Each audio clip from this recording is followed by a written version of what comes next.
Teshuva de Dieudonné, la quenelle du déshonneur. On m'a pas mal questionné sur ce sujet ces derniers temps, d'où cette vidéo. Et à lire les réactions, les commentaires sur internet, il y a pas mal d'incompréhension, de naïveté et aussi de colère. Certains se demandent si c'est du lard ou du cochon, d'autres ne savent plus trop qui croire, ils sont un petit peu déboussolés, pourtant les choses sont claires. Une figure de la dissidence vient de tomber et pas n'importe laquelle. Dieudonné Mbala Mbala, ce n'est pas rien, c'est une célébrité en France et même dans la francophonie, à l'international. Cet humoriste franco-camerounais a donc rendu les armes, il est rentré dans le rang. Alors lorsqu'un acte courageux, un acte digne est fait, une bonne chose se produit, un bon spectacle, la publication d'un bon livre, il faut le dire. Il faut le saluer, il faut l'encourager et si possible même le promouvoir. C'est pour ma part ce que j'ai fait à plusieurs reprises dans mes livres vidéo et même dans la presse alignée à une certaine époque. J'ai soutenu en 2009 plusieurs personnalités dont Dieudonné et cela m'avait coûté ma place de journaliste sportif au journal La Marseillaise. C'était le 1er mai 2009 très exactement. Ceci je ne le regrette pas, c'était parfaitement assumé. Mais lorsque la même personne se rate, quand elle se loupe, qu'elle déçoit, elle trahit une cause, on ne peut pas passer cela sous silence. Il faut aussi le dire et ne pas se voiler la face. Nous avons longtemps suivi et soutenu cet humoriste de talent, mais on ne peut pas cautionner ses dernières déclarations. On ne peut pas le suivre dans ce reniement, il faut bien l'appeler ainsi. On ne peut pas approuver sa teshuva, ce n'est pas possible. La charité implique qu'on aide une personne à se ressaisir, à se relever, à relever la tête, à être digne, et ce en lui disant tout simplement les choses, même si cela déplaît sur le moment. Par conséquent, conforter Dieudonné dans son reniement, dans cette soudaine soumission au lobby, cela ne lui rend pas service du tout et ce n'est pas de la charité, ce n'est pas charitable. C'est l'inciter à encore plus se dégonfler et donc à encore plus se rabaisser face à l'ennemi et à creuser sa tombe. Ces fans qui cautionnent cela, cette teshuva dont nous allons parler en détail, ces fans ne lui rendent vraiment pas service. Il l'enfonce et lui continuera du coup à s'enfoncer. Alors pour rappel sur l'affaire Dieudonné, tout est parti de la non-subvention de son film sur la traite négrière. Le lobby avait considéré qu'il était dans la concurrence victimaire et Dieudonné, l'antiraciste, n'avait pas apprécié cela et dans la foulée, il a fait son sketch antisioniste chez Marc-Olivier Fogiel qui a déclenché une censure et une persécution médiatique sans précédent. Et au fil de ces sketchs pour le moins insolents, accompagnés du geste de la quenelle, que n'a jamais digéré d'ailleurs la communauté organisée, le système l'a pris en grippe assez logiquement. Dieudonné a alors subi ce que peu de monde a subi en France en ce XXIe siècle. Certes, il n'est pas allé en prison comme Hervé, Renoir ou moi, mais sa persécution fut tout de même longue, violente et intense. Pour lui, comme pour son entourage familial qui a aussi subi cette persécution. On peut donc comprendre sans problème que Dieudonné soit fatigué de tout ça, usé par les procès, les tribunaux, la diabolisation, la persécution et qu'il aspire à une certaine tranquillité. C'est humain. Mais de là à se renier ainsi, à se coucher comme on va le voir, à s'aplatir autant, il y a une marge, il y a même un gouffre. La manière de sortir du jeu est très importante. Si Dieudonné avait dit « j'approche de la retraite, je commence à être âgé, fatigué, je ne veux plus être du camp des maudits, Je me retire au Cameroun, où il n'ira jamais, hein, et je tire un trait sur le combat antisioniste. Pas de problème. Sauf qu'on va voir qu'à travers ces lettres récentes et ces dernières vidéos, que ce n'est pas du tout ça. Sa sortie est loin d'être digne, et là est tout le problème. Dans 2 de ces vidéos, Dieudonné a demandé pardon à ses bourreaux, à ses agresseurs et censeurs acharnés. Il s'agit d'un reniement qui paraît étonnant pour nombre de ses fans qui l'idolâtrent. Pourtant, cela fait maintenant des années que Dieudonné essaie de revenir au sein du système, au sein du showbiz. Il y a 4 mois, dans une vidéo, il parlait de son spectacle, Foutu pour Foutu. Il exprimait sa volonté de faire la paix avec ses ennemis et de revenir dans les médias alignés, loin de la dissidence. Il tendait déjà la main à la communauté juive, il parlait de prendre sa retraite au Cameroun, il présentait aussi son pardon à ceux qui l'auraient pu offenser. Pour ces gens-là, dire simplement la vérité, hein, c'est ce qu'il a fait pendant des années, ce serait donc offensant. Et lui s'en excuse, il s'excuse, alors sincèrement ou pas, ça je n'en sais rien, il s'excuse d'avoir dit ces vérités qui fâchent. Le 12 janvier 2023 maintenant, il prétend avoir essayé de faire rire tout le monde, y compris la communauté juive qui fait partie de son monde, dit-il. Donc il a essayé de faire rire cette communauté avec Chouananas, c'est ça, avec le sketch sur le révisionnisme, en faisant monter le professeur Robert Faurisson sur scène et en tournant le film L'Antisémite. Surtout, Dieudonné fait passer sa soudaine teshuva, qui signifie repentance en hébreu. Il fait passer cela pour de l'humilité, de la charité. Ce serait une démarche prétendument christique, ce qui relève de la chutzpah. Se soumettre lâchement à l'ennemi serait donc, selon lui, christique. Dieudonné se dit inspiré par le Christ, sauf qu'il n'a rien à voir avec la religion catholique. Il a embrigadé son ex-compagne dans un faux mariage où tout était faux, hein, de A à Z, et qui relève du sacrilège. De plus, le Christ ne se couchait pas du tout face à ses ennemis. Notre Seigneur Jésus-Christ chassait les marchands du temple. Il les combattait, soit l'inverse de ce que fait Dieudonné depuis plusieurs semaines. Dieudonné qui demande par ailleurs à Alain Soral de pardonner à Israël Magazine, un média particulièrement sioniste.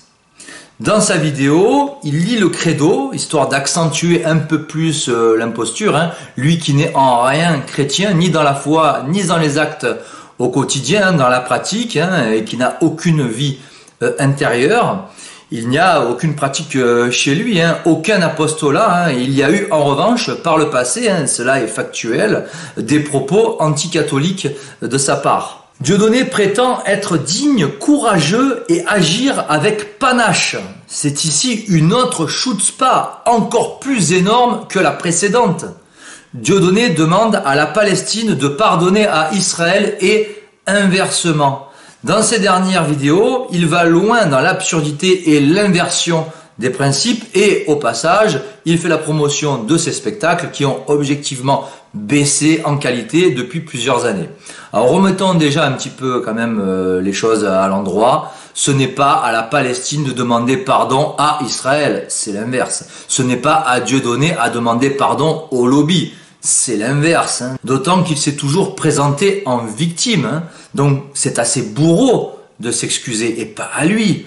Il faut qu'il arrête de tout inverser et de faire passer cela pour de l'humilité, pour de la charité, hein. On est là dans l'enfumage, dans l'escroquerie intellectuelle la plus totale. Dieudonné dit se sentir digne alors qu'il sait très bien au fond de lui-même que son comportement est profondément indigne, en témoigne sa seconde lettre, on va y venir. Dans sa vidéo du 17 janvier 2023, il dit refuser le rôle de l'antisémite, ce qui est un aveu terrible. Il parle d'aventure du pardon pour la paix universelle. On croirait entendre un représentant de l'ONU ou un Jorge Mario Bergoglio.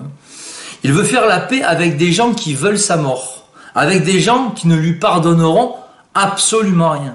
Il se couche devant l'ennemi et il a le culot de demander que les gens s'abonnent à son site ou à sa chaîne YouTube. Dieudonné demande pardon à ses bourreaux, à des gens qui l'ont censuré, qui l'ont agressé dans la rue devant ses enfants, des gens qui l'ont insulté, qui lui ont fait les pires crasses. Et lui, Dieudonné, lâchement, il leur demande pardon alors que ça devrait être l'inverse. Ces gens-là devraient s'excuser et lui devrait accepter ou pas leurs excuses. Là, il se couche complètement, en fait. Il renonce au combat, il jette l'éponge et il fait passer cela pour de la miséricorde, pour de la charité chrétienne, ce qui relève une fois encore de l'enfumage. Les lettres de Dieudonné ont été publiées dans Israël Magazine, un média peu connu mais très sioniste, bien plus que Haaretz, par exemple. La première lettre a été lue par le journaliste Cyril Hanouna en direct dans son émission TPMP. Hanouna que Dieudonné a remercié. Sa deuxième lettre est, elle, bourrée de sophisme et d'hypocrisie. Elle est lamentable. Elle a été écrite sur la demande du très sioniste André Darmon d'Israël Magazine. Dans cette lettre, Dieudonné va encore plus loin dans la soumission et l'aplatissement, toujours sur fond de pardon, de paix et de fraternité. Répondant à Alain Soral, Dieudonné dit vouloir être l'apôtre du pardon. Il s'en prend à ses nouveaux détracteurs, c'est-à-dire nous en fait. On regretterait soi-disant l'archétype de l'antisémite notoire. C'est limite s'il ne nous traite pas d'antisémite. En fait, ce qui attriste le plus ces nouveaux détracteurs, c'est sa teshuva, tout simplement. C'est son caractère indigne, cet enfumage, se faire passer pour ce qu'il n'est pas, faire passer sa lâcheté pour de la miséricorde. Il demande pardon aux Israéliens courageux et sincères. Alors d'un coup, ils sont devenus courageux et sincères, les Israéliens. Il écrit sans ambiguïté, que ce soit clair pour tout le monde, je ne suis pas antisémite, je ne l'ai jamais été et ne veux pas l'être. Dieudonné prétend que l'antisémitisme n'a jamais été son fonds de commerce. À la fin de sa lettre, il écrit ces deux phrases absolument stupéfiantes. Tenez-vous bien. Il y a 20 ans, Haïm Korsia, qui n'était pas encore grand rabbin de France, m'avait invité à l'accompagner à Auschwitz, et cela n'avait finalement pas pu se faire. Si sa proposition tient toujours, je me ferai un plaisir de l'accompagner là-bas pour nous recueillir ensemble. Fin de citation. Voilà donc Dieudonné qui relance le grand rabbin de France pour aller avec lui en voyage à Auschwitz. On est là dans le grand écart. Plus grand écart que ça, je crois que c'est pas possible. De Choananas avec Forisson à Auschwitz avec le rabbin Korsia. Qui l'eût cru? Certainement pas le pape du révisionnisme qui doit se retourner dans sa tombe. Et pourquoi cela? Pour du fric. Voilà. Alors qu'il est quand même millionnaire. Donc pour du fric et aussi pour gagner en respectabilité médiatique. Il y a eu aussi récemment une interview publiée le 24 janvier sur Israël Magazine News TV. Dieudonné y confirme sa volonté de pardon avec Bigard au départ. Il dit n'être qu'un humoriste et pas un homme politique. Il se présente en noir africain, alors qu'il est franco-camerounais, il est à moitié breton, mais ça il n'en parle jamais. On y apprend qu'il va monter une fondation avec Elie Semoun. Pour lui, le peuple israélien est un peuple frère avec qui on peut s'entendre, ce qui change radicalement de ses sketchs. Il dit vouloir travailler à la réconciliation entre les peuples juifs et noirs. Simple question. En quoi est-il le représentant de la communauté noire africaine? Dieudonné n'a jamais vécu en Afrique. Il a fait quoi pour l'Afrique? Rien. Kémy Séba, on pourrait comprendre, mais pas Dieudonné. Toutefois, il pointe, dans cette interview, il pointe du doigt le chantage à l'antisémitisme. Il a en tête de faire un sketch mettant aux prises un Israélien et un Iranien, pourquoi pas, mais il croit qu'en demandant pardon, ça passera crème et qu'il redeviendra ami-ami avec la juiverie. Partir en Israël avec grand plaisir, affirme-t-il. Dieudonné est donc désormais l'ami du média ultrationniste Israël Magazine. C'est ce qui ressort de cet entretien. Il estime être en fraternité avec les Juifs. Et André Darmon conclut l'entretien en disant « Entre la fondation et les sketchs, vous allez rentrer dans la résilience. » Et Dieudonné l'approuve. Le lobby lui demande de valider ses excuses par des actes forts, des actions caritatives, disent-ils. Par exemple, se recueillir à Auschwitz, aller dans des écoles pour propager une certaine propagande. Cela nous donne un petit aperçu du futur peu glorieux des sketchs et actions de Dieudonné. En gros, sous couvert de fraternité avec les peuples, vous verrez qu'il va s'aplatir et continuer de faire teshuva. Quand j'étais adolescent, je me souviens, mon beau-père qui m'a éduqué, avec qui j'ai grandi, Louis, qui était un sportif de haut niveau, un joueur de rugby à Toulon, Louis m'avait dit un jour, en politique, tu verras des mecs qui, pour préserver leurs intérêts, sont prêts à prendre des virages à 180 degrés et à tout renier. Dieudonné est précisément dans ce cas. Il n'a pas été qu'un simple humoriste, il a fait de la politique. Et ça, en face, ils ne sont pas dupes. Ils en sont parfaitement conscients. Ils sont loin d'être naïfs. Dieudonné est en train de déconstruire tout ce qu'il a construit en l'espace de quasiment 20 ans. Ce qui est vraiment dommage parce qu'il y a eu de bonnes choses pendant toutes ces années. De l'humour, de l'audace, de la pertinence, de l'insolence aussi, des choses qu'on n'avait jamais vues avant dans ce domaine-là, des choses assez inédites, qui sortaient de l'ordinaire, qui sortaient du politiquement correct surtout.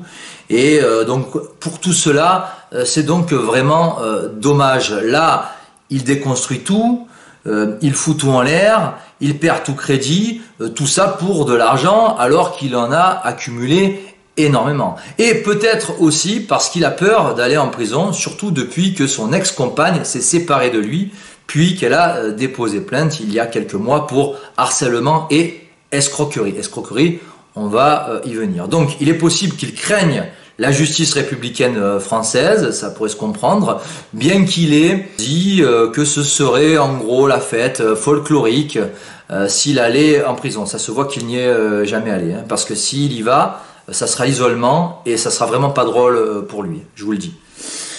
L'argument un peu trop souvent entendu, c'est « oui, mais Dieudonné m'a éveillé, il m'a guidé vers la lumière ». Sauf que Dieudonné n'a jamais été un doctrinaire. Il n'a aucune formation doctrinale. Au niveau des idées, je suis désolé, mais il est au niveau zéro. Il a souvent fait fausse route. Dans le droit de l'homisme, par exemple, dans l'anticatholicisme aussi, dans un esprit typiquement gauchiste et même antinationaliste, anti-patriote, anti-français. Pour preuve, ses fans et soutiens chantaient la Marseillaise de Rouget de Lille dans la 17e chambre à Paris. Donc on était dans le patriotisme révolutionnaire, celui qu'il faut combattre. Donc ils approuvaient et chantaient finalement, fièrement même, ce qu'il faut combattre, l'horreur de la révolution.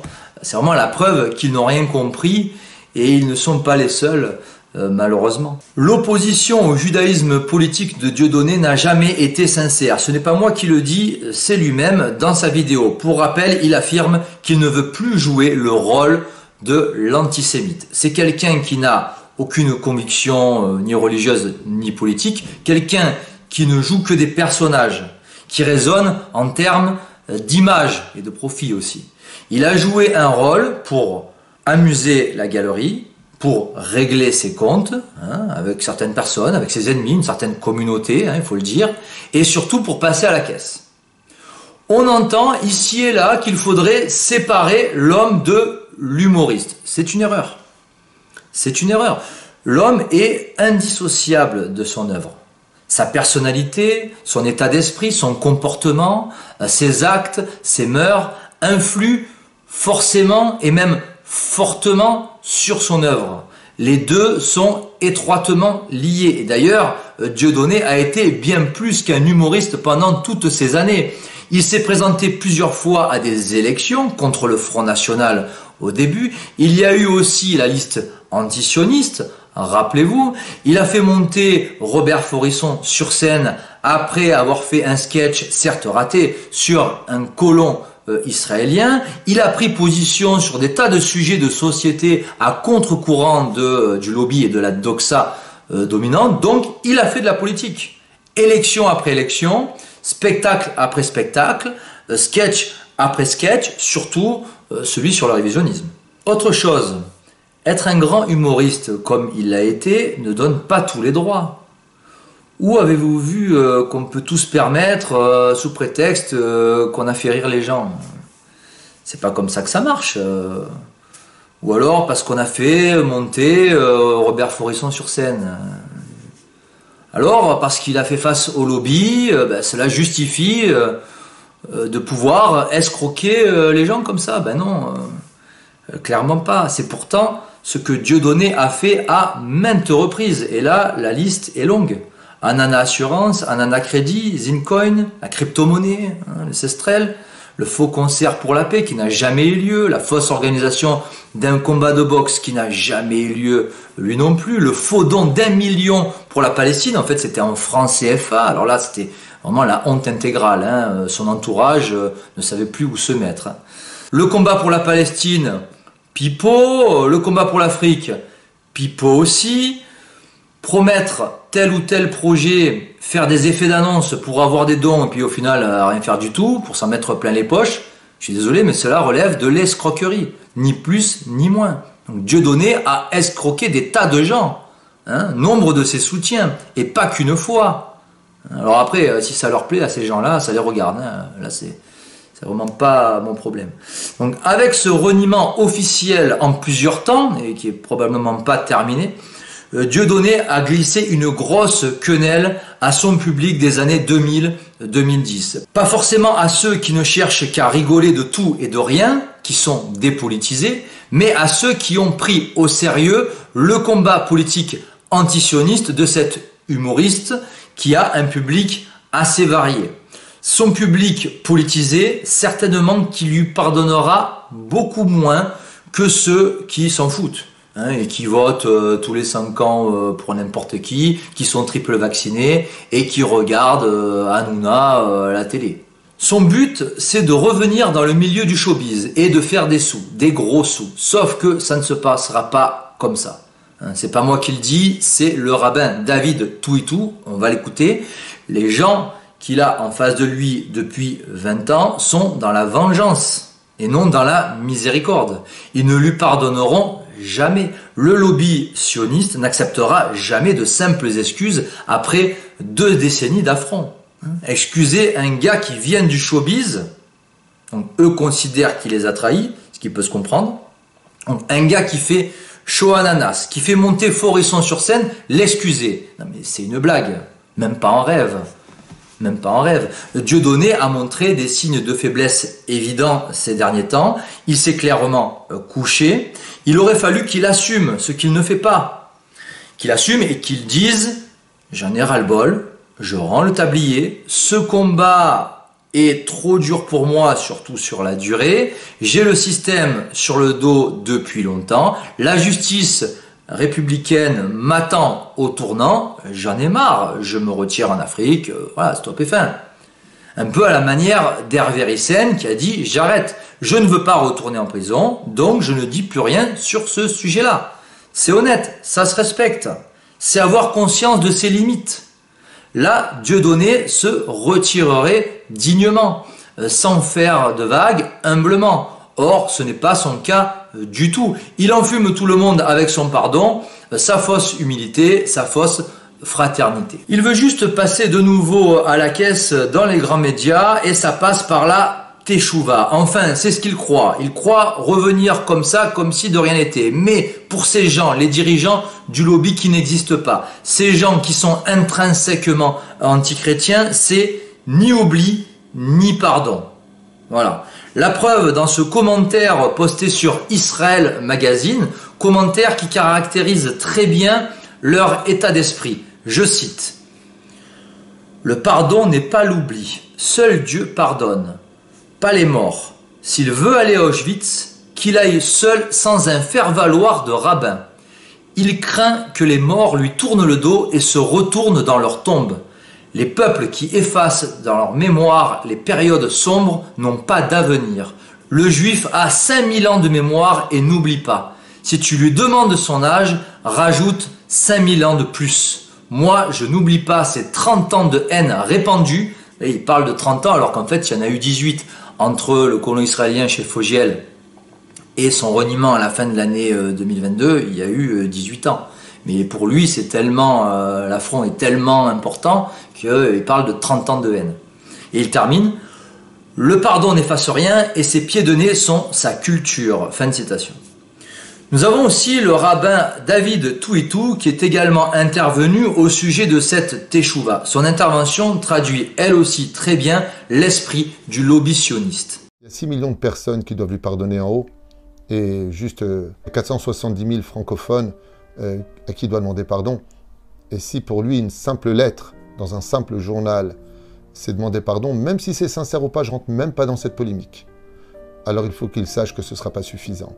En tout cas pour beaucoup de juifs. Il faut retourner là où tu es allé, ou au moins t'adresser à tout le monde, et dire, comme tu l'as fait avec beaucoup d'effronterie, beaucoup de moquerie, devant un journal télévisé: je tiens à être invité parce que j'ai des excuses à présenter à l'ensemble de la communauté juive de France pour tout le mal que j'ai dit.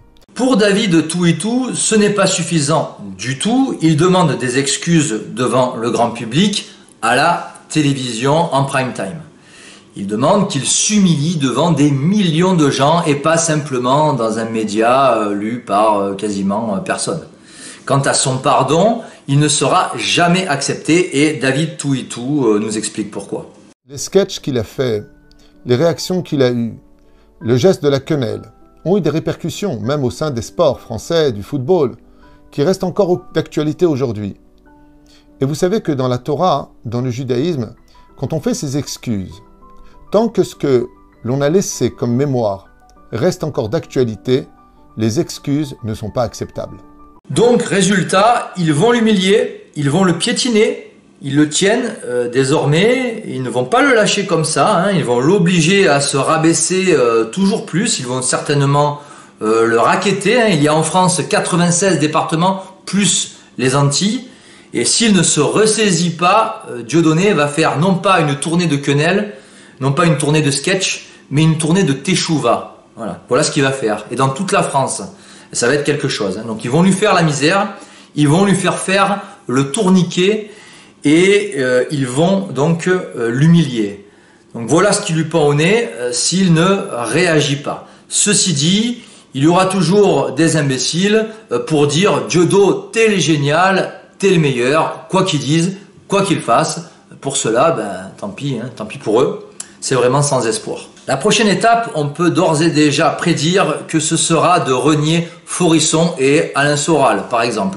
En proposant Auschwitz à Haïm Corsia, symboliquement, il a déjà en quelque sorte renié le professeur Robert Forisson. Il peut aussi lui être demandé de retirer tous ses DVD de la vente. Ce serait vraiment pas étonnant quand j'entends oui, ça se restera, tout ce qu'il a fait. Je suis désolé, pas forcément. Ils peuvent très bien effacer tout ce qu'il a fait pendant toutes ces années, afin de tirer un trait et pour qu'il revienne comme ça dans les médias alignés. Autre question à se poser: en faisant teshuva, quel message a envoyé Dieudonné? Je n'ai pas obtenu gain de cause avec le système, j'ai réglé mes comptes, j'ai joué le rôle de l'antisémite, j'ai fait un max de fric sur votre dos, mais ce n'était pas sincère, puisque je n'ai joué qu'un rôle, et maintenant je vous tourne le dos, je vous renie, je retourne dans le système pour faire bien plus de fric, parce que j'en ai besoin, et les antisionistes déçus, vous allez vous faire voir. Voilà. Ce sont des rageux, a-t-il dit. En s'aplatissant ainsi, En reniant le camp dissident, Dieudonné va perdre sur toute la ligne, des deux côtés. Il ne lui restera que les gouroutisés qui sont de moins en moins nombreux car beaucoup ont compris l'arnaque. Il va donc perdre des deux côtés parce que pour les dissidents, il est mort. Et de l'autre côté, les dirigeants du lobby ne vont pas le laisser revenir comme ça aussi facilement. Ces gens-là, on ne les trimballe pas comme ça. Autre question, cela servait à quoi de se moquer de Pierre-Jean Chalencon? Si c'est pour faire pareil que lui, 2 ans plus tard, j'aimerais qu'on m'explique. Alors pour ceux qui auraient raté cet épisode particulièrement comique, ben ça s'était passé chez Jean-Marc Morandini. Vous avez été attaqué depuis ce week-end en particulier avec l'application d'une photo. Alors d'abord c'est une photo avec Dieudonné, mais c'est vrai que ça implique beaucoup de choses. Et en même temps, je vous sens ému quand vous parlez de tout ça. J'ai l'impression que vous avez de la peine malgré tout. Je ne sais pas si c'est de ce qui se passe, de ce qu'on dit sur vous. Bien sûr que j'ai de la peine. C'est horrible. Enfin, on vous traite d'antisémite, des trucs. Merde. Je suis pas antisémite, moi. Excusez-moi.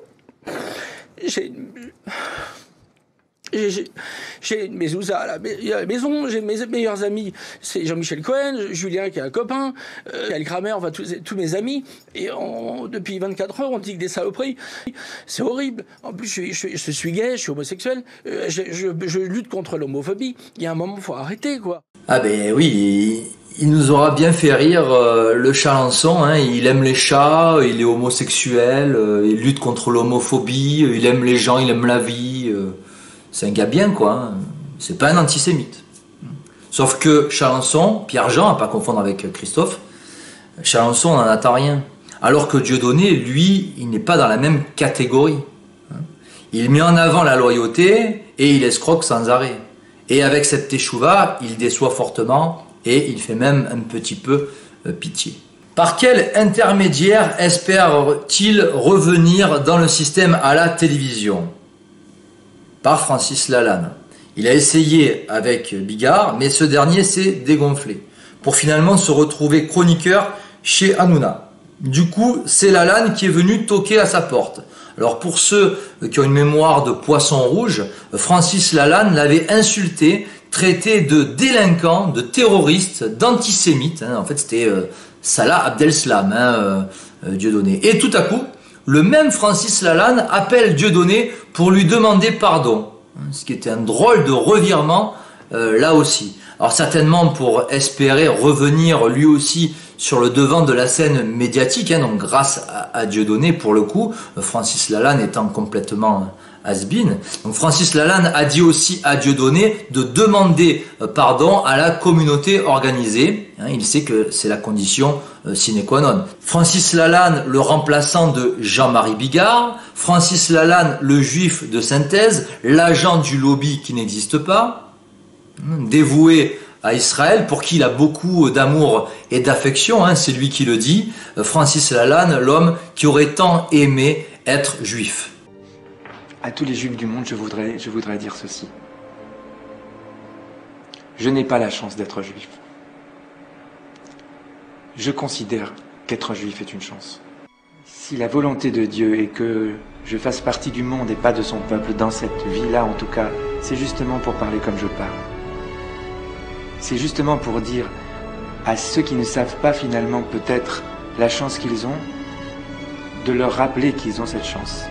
C'est-à-dire d'être juif.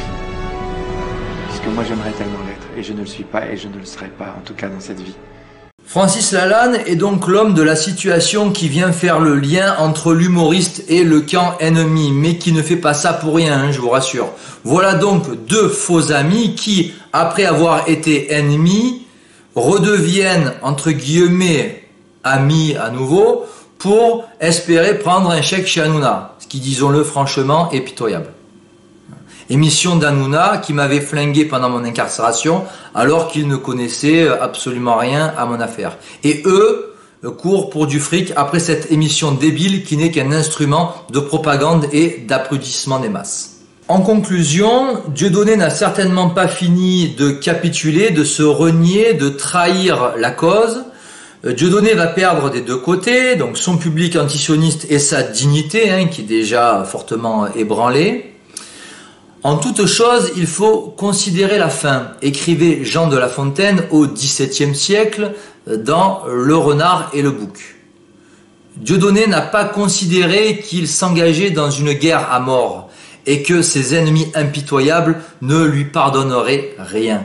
Pour mener ce combat très dur, il faut avoir des convictions solides, un esprit de sacrifice que n'a pas cet humoriste, certes de talent, qui ne fait que jouer des personnages, qui n'a rien de sincère, rien d'authentique. On ne mène pas ce combat simplement pour faire du fric, et aussi sans avoir une vie intérieure. C'est une notion fondamentale à intégrer. Sa seule conviction, on en a la certitude aujourd'hui, c'est de passer à la caisse, quitte à escroquer, et pour lui, la fin justifie les moyens. Dieudonné tombe ainsi par la petite porte, il s'est totalement discrédité, son ultime quenelle est celle du déshonneur et de la lâcheté, entre l'oseille et sa dignité, il a fait son choix, entre Dieu et Mammon aussi, c'est une triste fin, pour nous en tout cas, c'est terminé, reste à savoir désormais jusqu'où va-t-il descendre dans la soumission, dans l'humiliation, dans l'insincérité, dans l'imposture, dans la trahison, dans l'indignité. Voilà, que Dieu vous garde et à très bientôt.